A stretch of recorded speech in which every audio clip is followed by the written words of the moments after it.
वहीं यूक्रेन के पूर्वी छोर पर मौजूद मारियोपोल शहर पर कब्जे के लिए रूस और यूक्रेन की सेना के बीच भीषण लड़ाई जारी है। कई दिनों से चल रही इस जंग ने शहर को पूरी तरह से खंडहर में तब्दील कर दिया। जंग की वजह से लाखों लोग बेघर हो गए, हजारों लोगों की जान चली गई।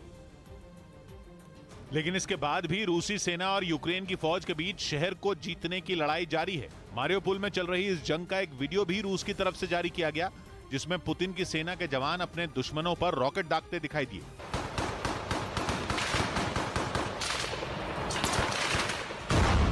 इससे पहले कुछ रूसी सैनिक एक इमारत की ओट लेकर यूक्रेन के सैनिकों पर ताबड़तोड़ गोलियां चलाते नजर आए। इस दौरान वहां रॉकेट लॉन्चर के साथ उनका एक साथी भी खड़ा दिखाई दिया।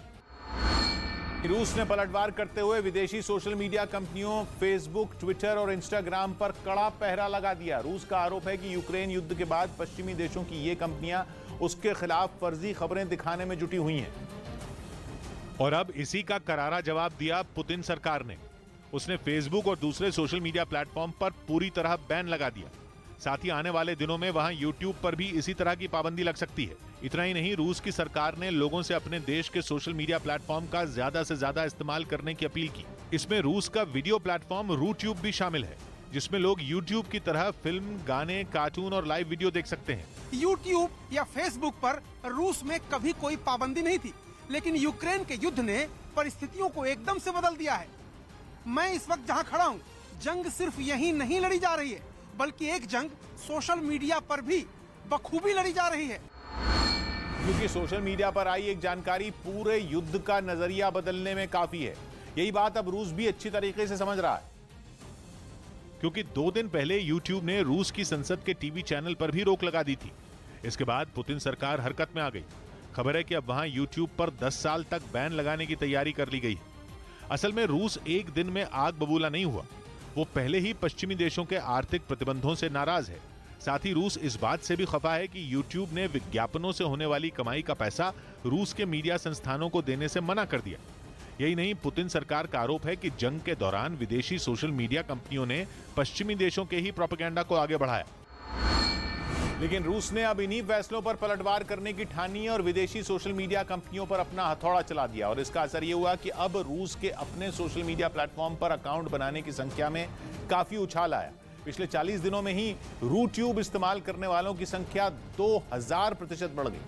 साथ ही रूस में फेसबुक की तरह वीके नाम का सोशल मीडिया प्लेटफॉर्म भी है और इसका मार्केट भी पिछले 1.5 महीने में 14% चढ़ गया।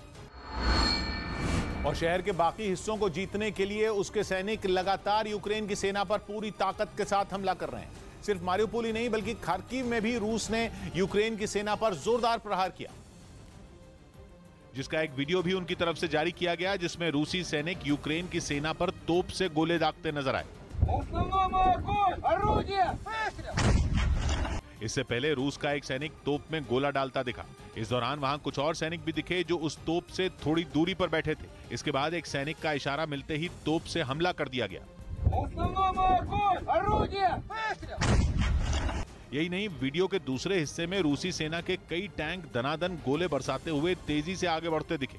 टैंकों के साथ साथ रूसी सैनिक भी दुश्मनों पर गोलियों की बौछार करते हुए आगे बढ़ते रहे। उधर खार्किव में यूक्रेन की सेना ने रूस की बारूदी सुरंग वाली साजिश को नाकाम कर दिया। यूक्रेन की फौज को रोकने के लिए रूस ने वहां के एक इलाके में कई जगहों पर लैंडमाइन बिछा दी थी, जिन्हें यूक्रेन के बम निरोधक दस्ते ने नाकाम कर दिया। सामने आई तस्वीरों में दिखा कि एक सड़क पर बिछाई गई बारूदी सुरंग को पूरी सावधानी के साथ नष्ट किया गया।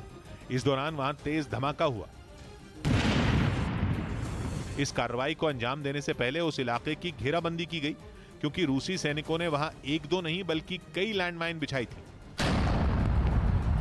इसी तरह मकानों के आसपास और खुले मैदान में बिछी बारूदी सुरंगों को भी उड़ा दिया गया। इस काम में यूक्रेन की सेना के जवान भी बम निरोधक दस्ते के साथ जुटे रहे।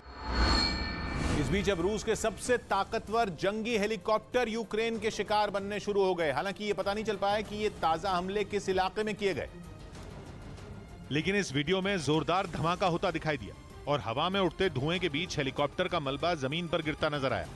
अपनी इस कामयाबी पर यूक्रेन के जवान जोश में दिखे। इससे पहले जंग के मोर्चे पर तैनात यूक्रेन के सैनिक अपने दुश्मन के इंतजार में बैठे नजर आए। इस दौरान उन्हें रूसी सेना के कुछ लड़ाकू विमान आसमान में उड़ते दिखे। इसके बाद उन्होंने तुरंत अपनी एंटी टैंक मिसाइल का इस्तेमाल किया और अपने करीब बढ़ रहे खतरे को हवा में ही खत्म कर दिया। असल में यूक्रेन का दावा है कि उसने जिस हेलीकॉप्टर का शिकार किया वो कोई और नहीं बल्कि रूसी सेना का ताकतवर जंगी हेलीकॉप्टर का-52 है। अपनी कई खूबियों की वजह से इस हेलीकॉप्टर को दुनिया भर में एलिगेटर के नाम से भी जाना जाता है।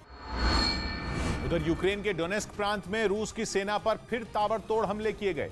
यूक्रेन का दावा है कि उसने जंग के मोर्चे पर पुतिन की आर्मी को काफी नुकसान पहुंचाया और उसके कई टैंकों को भी तबाह कर दिया, क्योंकि यूक्रेन की नजर अब रूसी सेना की गाड़ियों पर है, जिसका मकसद है पुतिन की सेना को जल्द से जल्द पैदल करना। असल में यूक्रेन का मानना है कि अगर वो ऐसा करने में कामयाब रहा तो रूसी आर्मी का जंग के मोर्चे पर लंबा टिकने का सपना चूर चूर हो जाएगा। अपनी इसी रणनीति के तहत यूक्रेन ने डोनेस्क में रूसी सेना की गाड़ियों को निशाना बनाना तेज कर दिया। इसके लिए जेलेंस्की के जवान वहां एक मैदान में खड़ी गाड़ियों पर निशाना लगाते दिखे। इस दौरान उन्होंने पल भर में कई टैंकों को हवाई हमले से बर्बाद कर दिया। इस धमाके के बाद वहां से आग की लपटें और धुआं उठता नजर आया। बताया गया कि ये धमाके इतने जबरदस्त थे कि इनसे रूसी सेना के टैंक और दूसरी गाड़ियां कबाड़ में बदल गईं।